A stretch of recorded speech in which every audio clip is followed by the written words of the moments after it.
Well, most folks in that little old town knew who made the liquor, and it was just about everybody.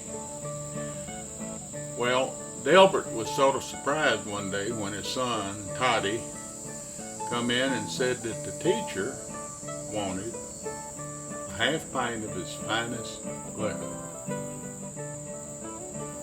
Well, he took aback a little, but he obliged and said, well, Toddy said, well, why does she want it?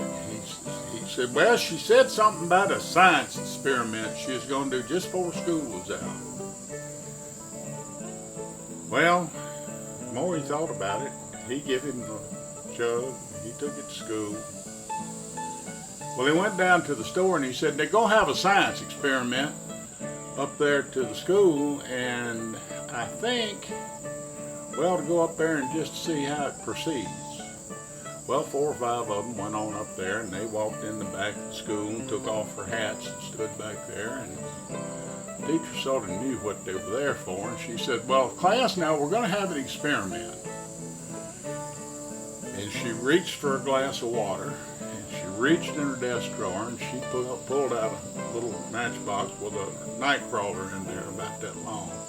She pulled it out, and she held that glass of water up and said, observe, a glass of water and a night crawler. And she dropped it in.